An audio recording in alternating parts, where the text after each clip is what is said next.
Salut et bienvenue sur Phoenix, l'échec mention très bien, le podcast qui démystifie la peur de l'échec. Je m'appelle Enzo Colucci et un mardi sur deux, je vais à la rencontre de personnes du quotidien pour qu'elles nous parlent d'un tournant de sa vie. Une ambiance à la cool, comme si on se prenait un verre en terrasse, pas de leçon de morale, chacun prend ce qu'il a à prendre. C'est juste des témoignages hyper authentiques sur un sujet qui nous touche toutes et tous. Alors j'espère que tu vas kiffer. Hello et bienvenue sur Phoenix, l'échec mention très bien. Aujourd'hui, on accueille Grégor. Enchanté. Salut Grégor, merci d'avoir accepté l'invitation. Merci d'être là et merci d'être venu à Lyon, venu nous voir dans notre belle capitale. Grave. Des Gaules pour le coup. Ouais, non franchement ça fait plaisir, on profite d'un petit déplacement avec ma boîte WeHelp et on enregistre un super podcast. Ça s'est fait dans la semaine, c'était génial. Ouais. On s'est parlé, on s'est dit écoute je viens, t'es là, ouais, et bah allez go, feu. Important, c'est de partager. Et donc, c'est cool de passer ce temps-là avec toi aujourd'hui. Eh ben, écoute, trop bien. On va être là pour, comme d'hab, une petite demi-heure, 3/4 d'heure. Et est-ce que tu peux d'abord te présenter, Grégor, pour ceux qui nous écoutent ? Ok, Grégor Osbolt. J'ai 33 ans aujourd'hui. Et pour me décrire de manière très simple, en fait... je suis un explorateur. J'aime explorer. Alors, je suis pas Mike Horn, on va pas se leurrer. Je suis pas en train de... marcher sur des icebergs, mais en fait, j'aime explorer énormément de choses, notamment que ce soit mes limites à titre perso ou aller explorer des marchés entrepreneurialement parlant, mais de manière générale, j'aime grandir et je pense que l'exploration est un excellent moyen pour nourrir ma curiosité et de manière générale m'éclater dans ce que je fais tous les jours en me levant, quoi. Donc voilà un petit peu, si tu veux que je me présente, voilà comment. Eh ben écoute, c'est une très belle présentation. J'imagine qu'en tant qu'explorateur, donc aujourd'hui on va parler d'échec. Est-ce que tu peux nous donner toi ta définition de l'échec, Grégor ? Comment tu vois l'échec ? Alors pour moi, l'échec c'est un résultat qui ne correspond pas à ce que voudrait ton ego. En fait, pour moi, l'échec concrètement, c'est que on vise quelque chose à un instant T et il n'est pas à la hauteur de là où on voudrait être. Et donc en fait, à un moment, c'est est-ce qu'on continue ou est-ce qu'on continue pas ? C'est qu'est-ce qu'on fait concrètement de ce faux départ ou du résultat qu'on aurait voulu avoir. Donc pour moi, l'échec, en fait, c'est juste de pas avoir réussi à arriver au résultat ou aux goals ou à tout ce que tu veux, à ce que tu aurais pu te mettre ou de viser. Ok. C'est clair, c'est assez courant encore une fois comme définition. Aujourd'hui, on va parler d'une histoire de ouf encore. On est habitué à des histoires incroyables chez Phoenix maintenant. T'as une super histoire, tu vas nous parler du coup de tes échecs en tout cas des difficultés que tu as pu rencontrer durant ce parcours qui est incroyable. Je vais juste l'introduire, après je te laisse en parler parce que tu vas en parler 1000 fois mieux. Tu as donc traversé la Manche, attention écoutez bien la suite, en maillot de bain. Rouge. Ouais. Ouais. Un peu le David Hasselhoff de Lyon, quoi. Je suis un petit peu le David Hasselhoff de Lyon avec un petit peu plus de kilos que David Hasselhoff à la belle époque. Ouais. Quand on parlait manière exploratoire, en fait, pour moi, un jour, d'habitude, on a l'impression, quand on se présente par rapport à ce qu'on fait dans la vie. Et en fait, ce que je fais dans la vie aujourd'hui, je fais du coaching et j'aide des personnes, en fait, à savoir quelle est leur place. Mais pour ça, avant d'être bon coach, il faut quand même savoir où est ta place à toi, ce que tu peux faire et de la manière dont tu peux le faire. Et en fait, un jour, j'ai écrit sur un format A4 tout ce que j'aurais rêvé de faire ou tout ce que j'aimerais rêver de faire un jour. Et je sais pas pourquoi. Je suis pas nordiste. J'ai jamais nagé dans la Manche de toute ma vie. Mais en fait, j'avais envie de réaliser quelque chose qui, pour moi, me semblait mais fondamentalement impossible. À l'époque, et donc de me dire tiens, et c'est vu monter petit à petit, puis j'ai commencé à me renseigner, puis j'ai commencé à regarder, j'étais en train de scroller sur des magnifiques vidéos YouTube, en train de regarder des gens faire des trucs incroyables, et en fait j'ai eu cette espèce de déclic en me disant et pourquoi pas toi ? Et pourquoi toi, tu serais pas en capacité de pouvoir faire un truc comme ça ? Et ça en est venu à de me dire ok, qu'est-ce que je dois mettre en place et qu'est-ce que je dois mettre en œuvre pour pouvoir concrètement traverser la Manche à la nage. Pour te resituer et pour expliquer un petit peu ce qu'est cette épreuve, en fait, c'est considéré comme l'Everest de la natation. Pourquoi l'Everest ? Parce qu'on est dans des températures d'eau qui oscillent entre 13 à 18 degrés. Donc en fait, il y a un choc de température qui est assez fort et la moyenne, grosso modo, est à 16 degrés. Donc ça, c'est un premier enjeu. Le deuxième enjeu, c'est que selon la police, c'est 33,7 km de côte à côte en allant d'Angleterre à France. Mais après, selon les manifestants, représentés par les courants, ça peut monter jusqu'à 40, 50, 60 km. En fait, il faut être là au bon moment où la marée a décidé de nous laisser passer. Et ensuite, le troisième gros sujet, c'est savoir affronter ses peurs. Et là, j'aurais des kilomètres et des kilomètres d'anecdotes à te présenter ou à te proposer par rapport à ça parce que, en fait, c'est pouvoir, par exemple, nager la nuit. Donc, arriver à comprendre comment lâcher prise quand il y a des petits trucs qui te frôlent le corps. C'est aussi pouvoir être capable d'encaisser les piqûres de méduses, encaisser aussi les conditions météorologiques qui peuvent être hyper changeantes, les pilote de la traversée t'explique qu'en fait, tu peux avoir les 4 saisons en moins d'1 heure. Et ça peut tourner très très vite dans des conditions météorologiques très complexes, avec beaucoup de vagues et beaucoup de choses qui sont assez dures à passer en termes de natation. Et ensuite, c'est vraiment sa capacité à se dire ok, j'y vais mais j'ai peur, quoi. Je flippe et comment je vais arriver à faire ça. Et voilà comment c'est parti petit à petit et comment j'ai monté mon projet. C'est ouf. Et comment du coup t'as fait pour te conditionner du coup à affronter justement ces peurs? Comment qu'est-ce que t'as fait du coup pour adapter justement ton physique, adapter ton mental? Ça a pris combien de temps du coup avant que tu le fasses? Du poids.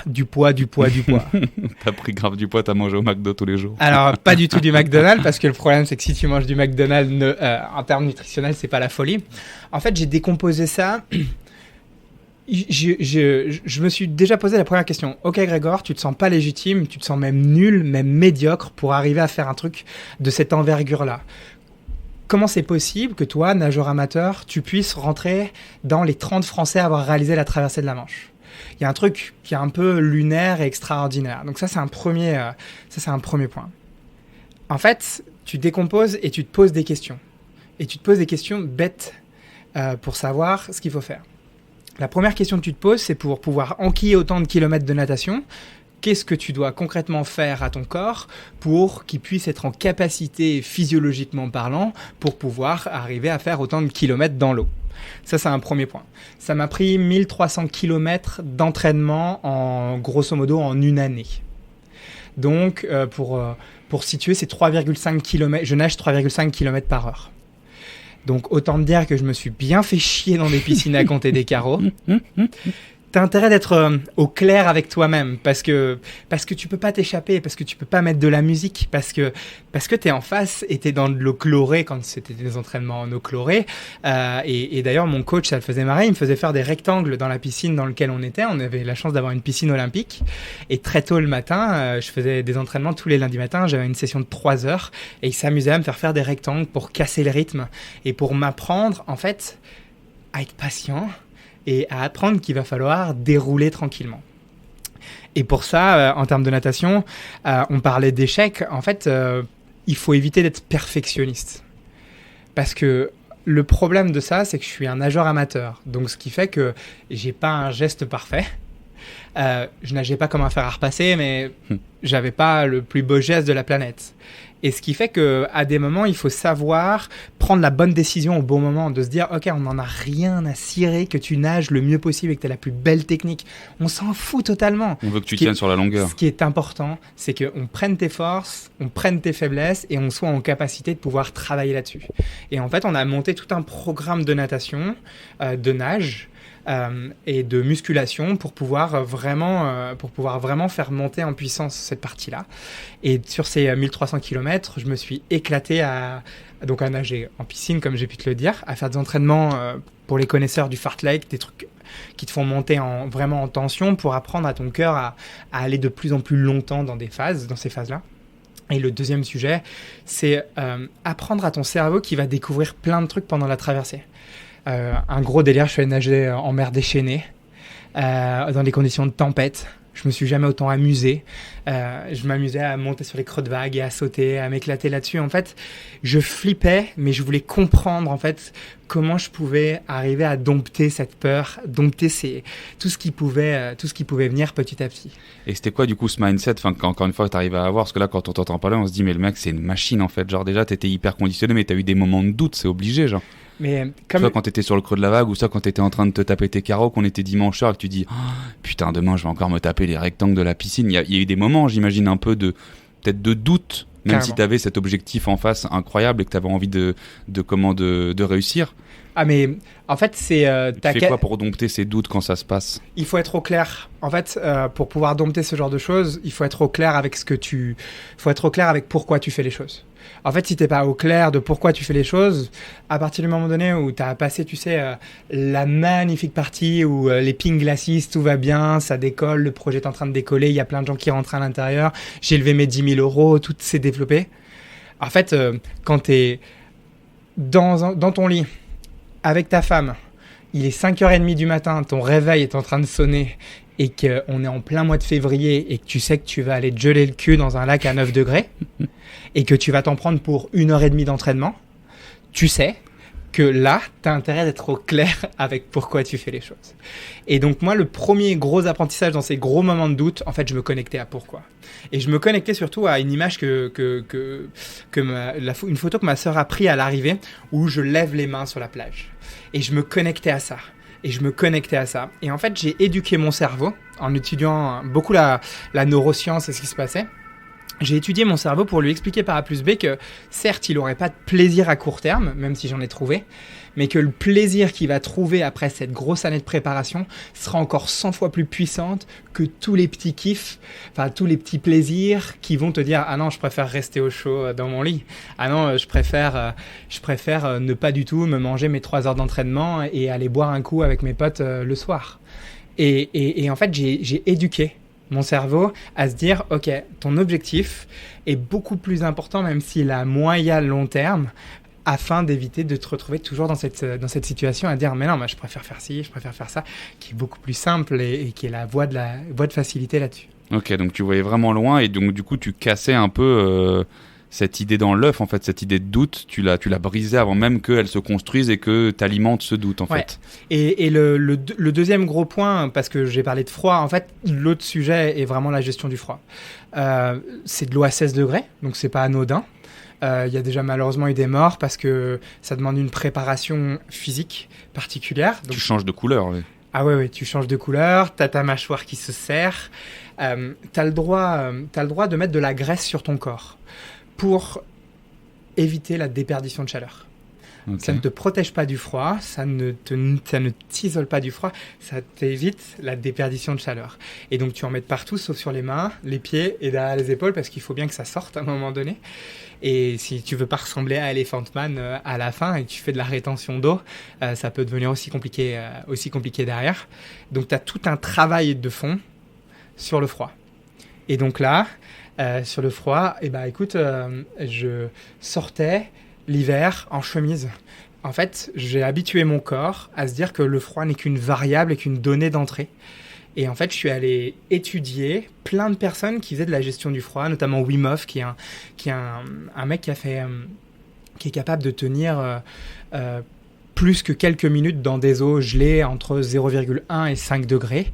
Et en fait, je suis allé étudier tous les mécanismes qu'ils mettaient en place pour pouvoir les adapter sur moi, les tester, les planter, voir ce qui marchait, voir ce qui ne marchait pas, et en fait me faire mon espèce de patchwork concret de ce que je pouvais apprendre vis-à-vis de ça. Wim Hof, c'est ça, c'est drôle, je crois que c'était Vicky dans l'épisode 2, au tout début où j'ai lancé le podcast, qui en parlait dans ses personnalités inspirantes. Il se conditionne psychologiquement, c'est ça lui, c'est pas de la méditation, ouais. Il va courir aussi dans le Grand Nord, il se plonge dans des... Ouais, c'est un truc de ouf, j'ai vu des vidéos quand elle m'en a parlé, c'est monstrueux. En fait, lui a compris comment gérer, par exemple, les globules, ces globules blancs, comment gérer il a développé une capacité par rapport à l'agression que peut avoir le froid. Et ça, en fait, c'est pas anodin parce que tu restes 14 heures dans de l'eau à 16 degrés. Donc, il a fallu que je me prépare. Et pour me préparer, donc, ça m'a pris 200 bains froids dans l'année. Donc, des bains à 10 degrés où je suis immergé pendant 30 minutes. Mais tu vois, là, ça a l'air simple de la manière dont je te le dis, mais la première fois que j'ai mis mon pied dans le bain, mon cerveau m'a dit, mais mec, arrête tes conneries, enfin, arrêtons ça tout de suite. Qu'est-ce que tu es en train de faire concrètement? Tu es en train de te faire mal, c'est difficile et autres. Et en fait, quand tu fais les choses petit à petit, tu vois, tu prends ton premier bain à 10 degrés et tu le fais monter. Et hop, comment tu passes de 5 minutes à 7 minutes, comment tu passes de 7 à 7,30. Et en fait, petit à petit, tu passes des caps. Et on ne se rend vraiment pas compte de la machine du corps humain, à quel point elle peut concrètement s'adapter. Et ça, pour moi, ça a été un apprentissage. Elle s'adapte à partir du moment donné où, tu vois, on a parlé d'échec, elle s'adapte à partir du moment donné où tu es allé frôler cette limite. Et moi, ça n'a jamais été dangereux pour moi parce que je suis allé prendre un coach qui avait déjà fait passer un nageur sur la Manche et qui comprenait les mécanismes de l'hypothermie. Et malheureusement, il avait un petit peu poussé son poulain d'avant. Et moi, il m'a pas poussé dans ces retranchements-là parce qu'il a très vite compris intellectuellement que j'allais progresser beaucoup plus vite si je sortais petit à petit. Donc, à la fin, ouais, je nageais 1h30 dans de l'eau à 9 degrés. Tu m'aurais dit ça avant, sans protection, même sans graisse. Tu m'aurais dit ça avant, je t'aurais dit que c'était impossible. Ah, c'est ouf. Et comment tu te prépares? Tu disais tout à l'heure aussi, je trouve ça ouf. Moi, je pense que je flipperais. Je pense qu'il y en a beaucoup qui écoutent. C'est pareil quand on est en plein milieu de la mer, il y en a qui osent pas sauter du bateau parce qu'ils voient pas en dessous. Là, toi, tu me dis que tu nages 14 heures, t'as potentiellement des méduses qui vont te piquer et t'as des trucs qui te frôlent. Ça, comment tu te... Ouais, c'est même pas potentiellement, c'est le cas. Potentiel. Et comment ça, tu te prépares? Parce que tu vas pas te foutre des méduses dans ton bac quand t'es à 10 degrés dans l'eau. Me dis pas oui. Je me rappelle de ce coup de téléphone, je redescendais pour pouvoir avoir un bateau sur la traversée de la Manche parce que c'est très codifié. Il faut être capable de montrer que tu peux nager plus de 6 heures dans une eau en dessous de 15 degrés. Nous, notre test, il s'est fait dans de l'eau à 12,5. Donc, quand tu sors de ce test, tu te dis que voilà. D'ailleurs, petite anecdote très intéressante, il y avait des mecs et des badauds sur la plage qui avaient fait des paris pour dire ces mecs-là, lui il y arrivera, lui il y arrivera pas. On était 8, il me semble, à préparer, à revoir le chiffre, et on était 3 à sortir. Et il n'y en avait pas aucun qui avait mis un billet sur moi.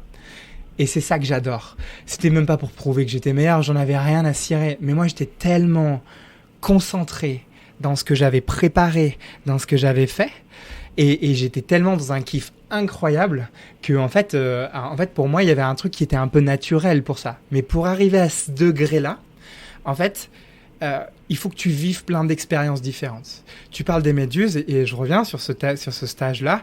Je me suis fait déboîter par des méduses. Je me suis fait déboîter par des méduses sur le bras, sur les jambes. Est-ce que tu allais consciemment nager là où il y avait des méduses exprès? Je me suis jamais fait sciemment piquer par une méduse. Okay. Mon coach voulait, mais je lui ai dit que j'étais pas maso à ce point-là. Cependant, le jour où je lui ai dit que je m'étais fait défoncer, il m'a juste dit, tu te fais piquer? Vas-y, maintenant, tu essaies de comprendre comment ton corps va réagir. Est-ce que tu fais de la fièvre? Est-ce que ça va être urticant? Est-ce que ça va te faire mal au point de commencer à cogiter beaucoup trop sur ça? Et en fait, tu crées un mécanisme autour de ça. Et moi, je me suis fait piquer plusieurs fois dans beaucoup d'entraînements. D'ailleurs, dans des endroits où je suis passé dans des bancs de méduses, je me suis fait défoncer. Cependant, tu rends compte que tu es vivant. Et que deuxièmement, t'as pas besoin de quelqu'un t'urine dessus ou toutes les toutes les croyances qui existent, les légendes urbaines. Et pour la traversée, je me suis fait piquer 4 fois, tout au visage, à chaque fois. Ouais, donc c'est emmerdant de se faire pisser sur le visage. et ouais, c'est 2 salles, 2 ambiances. Et c'est pas facile quand t'as des vagues. Si en plus tu dois te faire uriner dessus, ça passe pas. Mais tu vois, en fait, ça en vient à ça, en fait, j'ai testé plein de choses et j'ai empilé plein de choses. Empilé dans le sens, nager la nuit, nager dans des conditions météorologiques mouvementées. Quand j'ai démarré ma traversée à 2h du matin, les vagues étaient à 1,5 m. Donc, t'avances, t'es dans le noir, et puis tu t'en prends, et puis t'en prends, et puis t'en prends. T'as 2 solutions. Soit tu t'énerves, ou soit tu dis que ça fait partie du game, et tu laisses le game faire. Soit tu laisses prendre le truc au-dessus de toi, ou soit tu te dis ça fait partie du game. Et de toute façon... et ça fait partie de ma préparation mentale, ça fait partie de qui je suis. Et en fait, c'est comme ça que j'ai monté mon projet. En fait, j'ai monté mon projet où je voulais répondre qu'à une seule question. En fait, le bateau vient te chercher, t'es sur le port à 2h du matin et il t'emmène sur la plage pour pouvoir démarrer.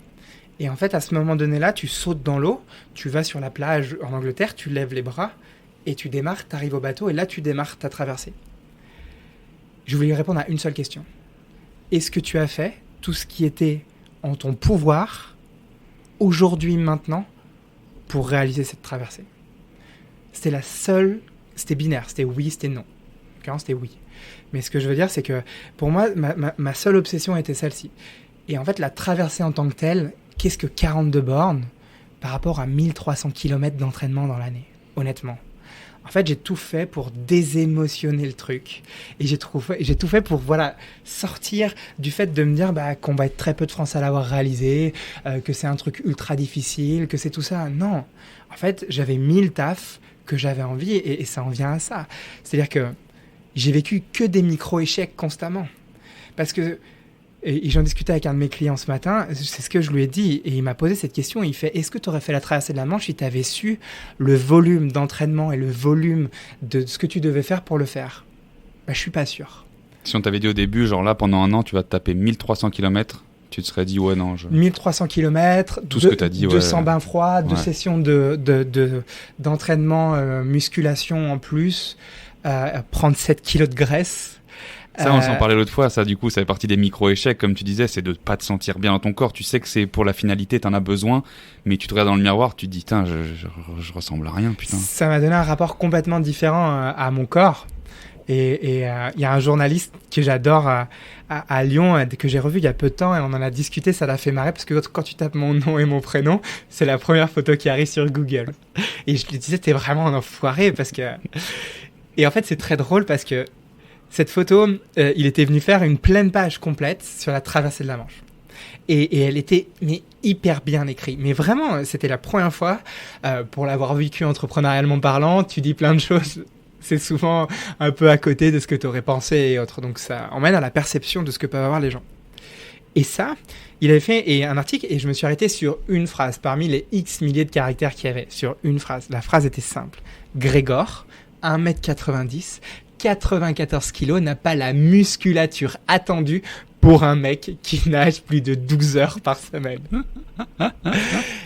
Et on en a discuté, et c'est ce qu'il m'a dit. Il m'a dit, mais Grégor, en fait, c'était sur un ton humoristique, sachant que c'était vraiment une phrase que je lui avais dit en rigolant. Et au contraire, c'était bien qu'il ait mis. Mais la photo qu'il a mis, je me souviens, je suis allé prendre le journal, et là, j'ouvre le journal, et je vois cette photo. Et là, dans ma tête, il y a mon ego, ma petite voix qui me dit « Greg, t'es vraiment dégueulasse !» Tu te dis « Merde, putain, je voulais l'encadrer dans le salon, je vais pas pouvoir. » Pour une fois que tu fais plus de 12 heures de sport par semaine, et t'es vraiment dégueulasse. Et ça en vient à ce rapport-là. En fait, ça a eu une incidence sur mon entraînement. Et ça, c'était dangereux. C'est-à-dire que j'ai laissé un truc complètement anecdotique parce que j'ai modelé mon corps aux besoins de mon aventure. J'ai modelé l'énergie dont j'avais besoin aux besoins de mon aventure. Par contre, j'ai laissé une espèce de critique externe venir, et qui n'en était pas une, mais pour moi je l'ai pris comme ça, venir me parasiter. Et même ma fiancée à l'époque me disait, mais très marrant, elle regardait, elle fait, mais regarde Grégor, et elle tournait les pages, et elle montrait d'autres photos, mais regarde, mais même eux, ils sont dégueulasses, les photos, elles sont dégueulasses sur le truc, elle était trop mignonne parce qu'elle voulait m'aider vraiment là-dessus. Mais en fait, ça m'a emmené à ça, en fait, des fois tu choisis un peu tes échecs. Et tu vois, et tu vois, pour moi, ce sujet, il est super important parce que ça m'a demandé de faire un gros travail sur quelle relation j'avais à mon corps et quel est le rapport que j'avais à mon corps et qu'est-ce que j'étais capable de mettre en face pour réaliser ce truc hors norme. C'est trop bien, tu me fais une putain de transition. Ce que je voulais te demander, du coup, sur ces 1 an de travail acharné que tu as mis en place, le rôle de ta compagne, du coup, ta femme, qui t'a bien sûr, j'imagine, épaulé pendant 1 an. Là, donc c'est hyper mignon, comme tu dis, c'est génial ce qu'elle te dit pour te rassurer, du coup. Elle faisait quoi, du coup, autour de toi? Est-ce qu'il y a d'autres gens, en plus de ta femme, qui t'ont aussi soutenu, j'imagine, et qui t'ont permis de répondre un peu à ces micro-échecs auxquels tu étais confronté? Bien sûr, l'importance, en fait, de s'entourer. Et là, je reviens sur un sujet entrepreneurial. Ce que je veux dire, c'est que on a toujours tendance à dire entourez-vous de plein de gens, il y a plein de choses et tout. Moi, j'ai juste envie de dire s'entourer bien. Mais s'entourer de gens, avec qui on a envie de se voir. Mon coach, s'il aimait pas ma trombine et de se retrouver au lac d'à côté en plein mois de février sur son kayak en train de regarder un mec en slip rouge nager pendant 1h30, enfin, j'ai envie de te dire, si t'as pas un petit peu de compassion, d'envie pour aller avec lui, honnêtement, enfin, c'est voué à l'échec. Et moi, j'ai monté une dream team autour de ça. Et ouais, carrément, ma fiancée avait toute sa place là-dedans, mais déjà elle aime pas la natation et c'est pas une sportive. Donc en fait, j'ai envie de te dire, le projet en tant que tel, pour elle, dans la partie sportive, c'était pas son enjeu. Par contre, elle, ce qui l'intéressait, c'était quand j'étais dans des moments de down, c'était de se mettre et de s'aider mutuellement dans ces moments-là. Et d'ailleurs, pour la petite anecdote, en fait, on voulait partir voyager, faire le tour du monde à l'époque, ça ne s'est pas fait. Et pour des raisons qui sont simples. Et en fait, on s'est regardé, on s'est dit, bon, on va arrêter de déprimer. Ça nous a pris quelques temps. Qu'est-ce que tu as envie de faire de ta vie ? Qu'est-ce que tu as envie de faire, un truc que on est obligé de rester à Lyon, donc il y a pire comme truc, mais qu'est-ce que tu as envie de faire ? Elle, c'était d'écrire un roman.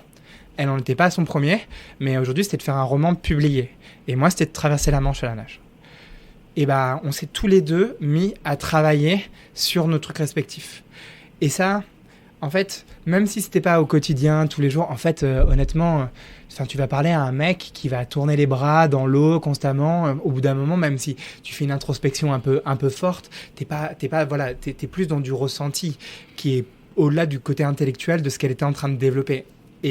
Mais juste de me lever le matin et de la voir sur son bureau en train d'écrire, bah, je te garantis que moi j'allais à mon entraînement et j'allais développer mon truc. Et en fait, c'était cette espèce d'entraide mutuelle. Donc, s'entourer, ça peut être par le biais de la personne avec qui on partage notre vie, mais ça peut être de s'entourer. Et moi, je suis allé chercher des compétences de mecs qui étaient meilleurs que moi. Faut arrêter de penser qu'on maîtrise tout et qu'on sait tout faire.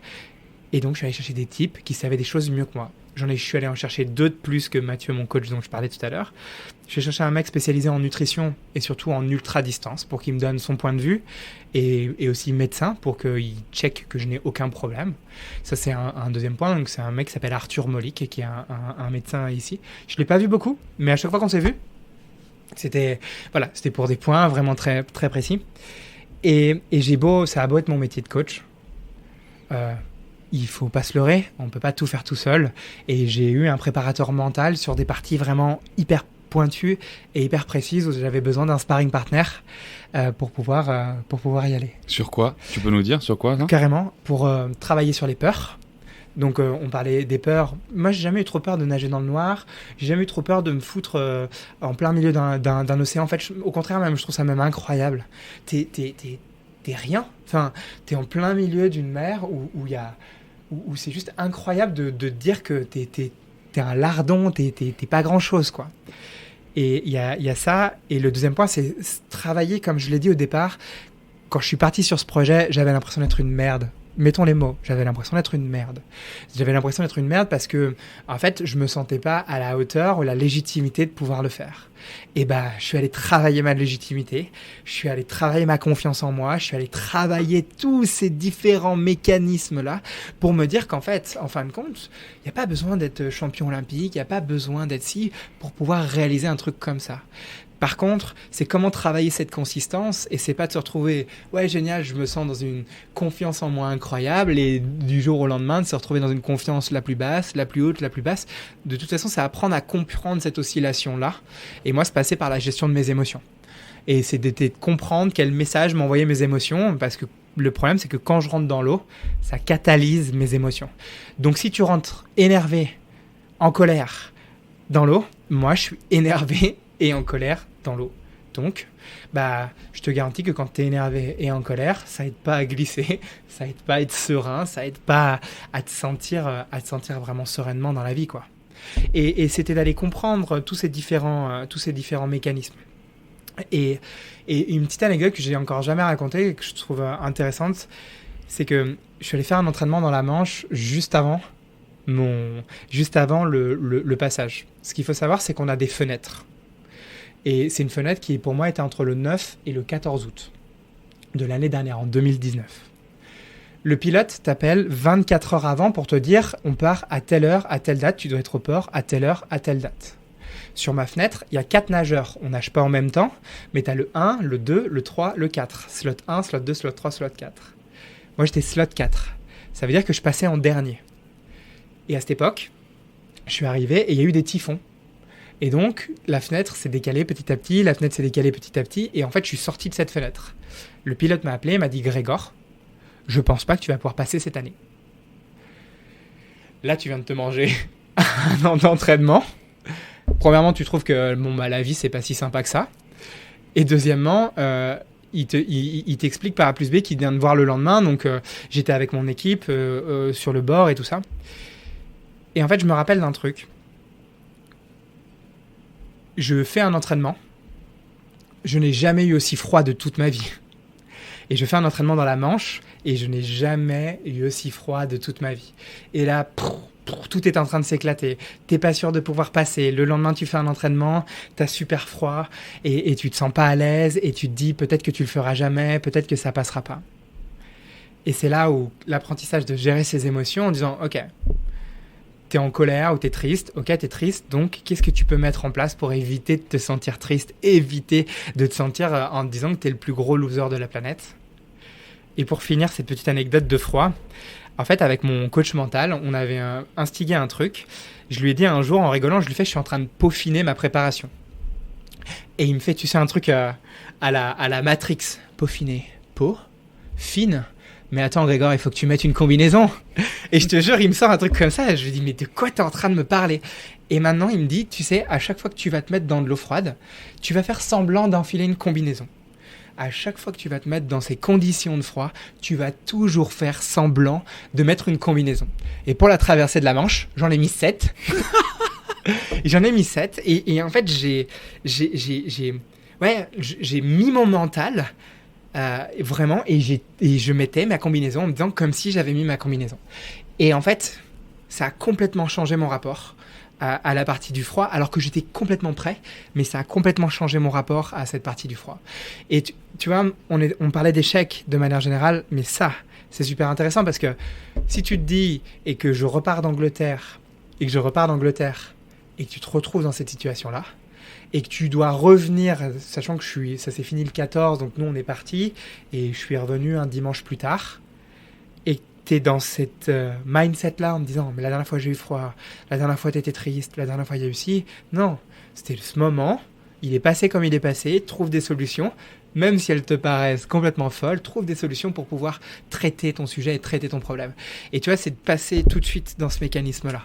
C'est cool c'est normal d'être triste, c'est normal d'avoir une émotion, c'est normal de te sentir pas à l'aise. Ok, c'est pas le résultat que tu voulais. Maintenant, qu'est-ce que t'en fais? Qu'est-ce que tu fais de ça? Et quand j'ai démarré le matin, j'étais dans une forme olympique, incroyable. Je me sentais, je ne m'arrêtais pas tant que j'avais pas touché le sable. Énorme. Franchement, trop stylé. Vraiment, merci pour cette dernière anecdote et pour cette histoire de ouf. Je pense que c'est pas tous les jours qu'on a des invités comme ça. On va poursuivre sur la suite, Grégor. La suite du coup de l'interview chez Phoenix. On a les questions pour la mention où je lance le jingle. Questions pour la mention. Et donc, les questions pour la mention. La première, Grégor, pour toi, c'est quoi les 3 plus grandes vertus à avoir dans la vie? La curiosité. Parce que je dois t'expliquer pourquoi. Tu peux, bien sûr, c'est cool, ouais. Donne ton point de vue. Pour moi, c'est d'être curieux. En fait, au lieu de... La curiosité permet une chose, c'est d'avoir un esprit critique. Et plus on a un esprit critique, plus on est en capacité, en fait, de pouvoir se faire son propre... opinion, ses propres croyances. Et je pense que c'est très intéressant de toujours aller voir les pendants, c'est-à-dire les extrêmes. Moi, ça m'a toujours passionné d'aller voir les extrêmes. La curiosité, la deuxième, c'est... je ne sais pas si tu peux appeler ça une vertu, mais en fait, c'est d'aller trouver ce qui te passionne, trouver ce qui te donne la chair de poule, trouver le truc qui te donne. Et je pense, il y a des gens qui mettent toute leur vie à le faire, et c'est OK avec ça. Et il y a des personnes qui le trouvent très vite. Et je pense que c'est cette espèce de... Ça reste dans la curiosité, mais ça pousse un petit peu plus loin. C'est de ne pas hésiter à aller tester des choses qui sortent complètement de notre giron. J'en parlais tout à l'heure. J'avais jamais mis un pied dans la Manche. Enfin, c'est d'aller tester ce genre de choses. Et enfin, je pense que troisièmement, pareil, c'est au-delà de la vertu, mais c'est la compassion.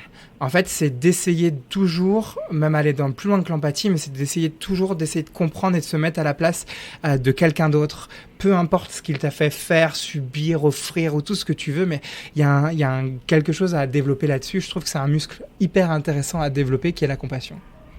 C'est une belle réponse. Donc on a dit curiosité. Le deuxième, on pourrait appeler quoi ? On pourrait appeler ça la passion, le plaisir, comme tu disais. Ouais, j'allais dire l'itération de sa passion. C'est vraiment, c'est tant qu'on n'a pas trouvé le truc qui te file la chair de poule. Mais c'est qu'on n'a pas encore, on n'a pas encore tout découvert et ça pour moi c'est un truc, c'est l'itération de son envie. J'ai parlé en coach de sa mission de vie, de ce qui te fait vibrer quoi. Ouais. Et ça pour moi c'est quelque chose qu'il faut constamment aller chercher, même si on est dans la merde, même si on n'a pas suffisamment d'argent pour le faire, même si on se trouve dans des conditions complexes. À mon sens c'est ce qui fait le sel de la vie quoi. Clairement. Et la compassion. Ça donne du goût. Et la compassion à la fin, clairement. Le sel, ça donne du goût. Ouais, c'est vrai. Exactement.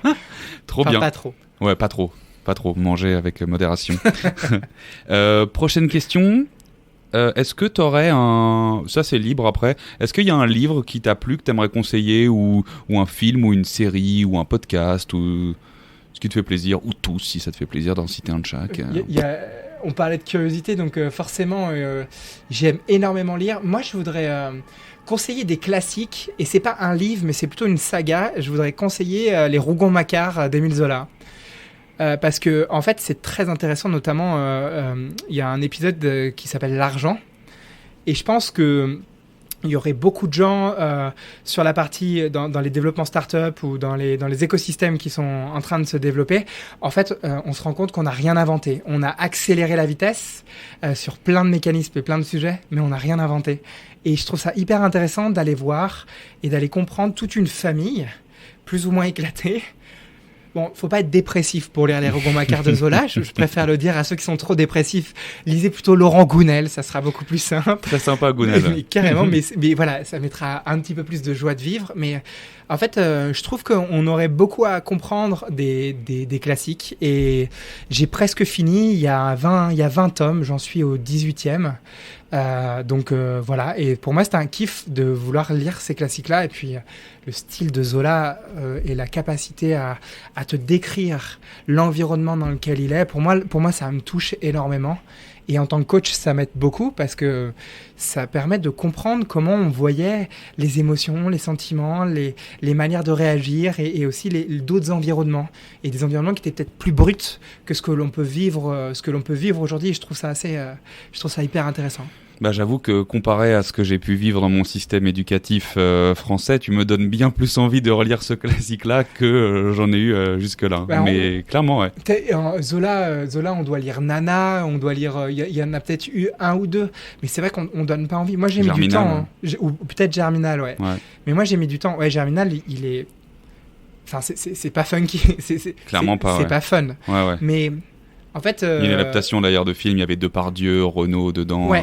Très dur comme film. Ouais. Alors moi je déteste ces adaptations pour une raison très simple, c'est que quand je dis je déteste ces adaptations, ça ne reste qu'un avis personnel, c'est que ça ne colle pas au livre, et moi ça me gêne.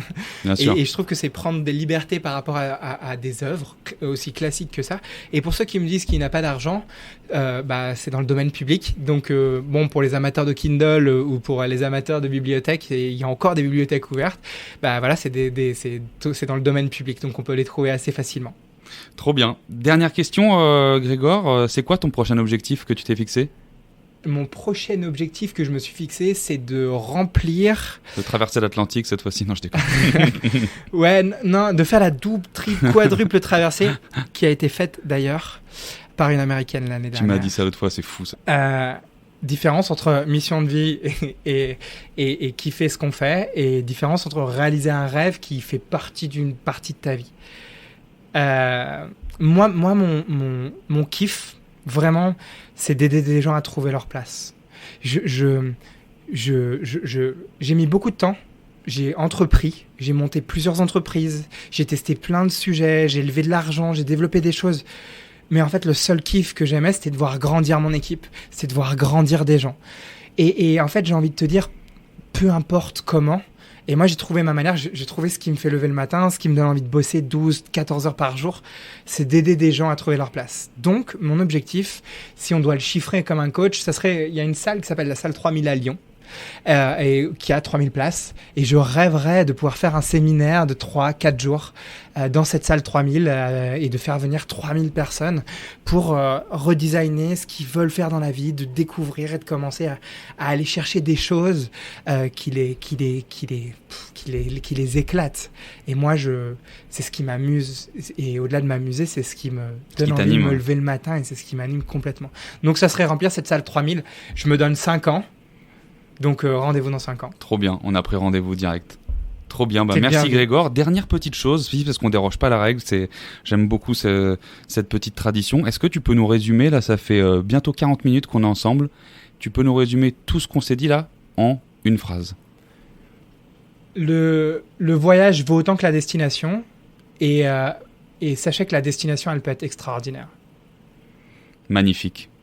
On va clore là-dessus. Franchement, merci beaucoup. J'aurais pu rester parler toute l'après-midi avec toi. T'as un coaching derrière, mais franchement, c'était ouf. J'étais bouche bée devant toi, je buvais tes paroles. Mais vraiment, merci beaucoup. Super témoignage. J'espère que les gens vont kiffer, même si j'en suis sûr.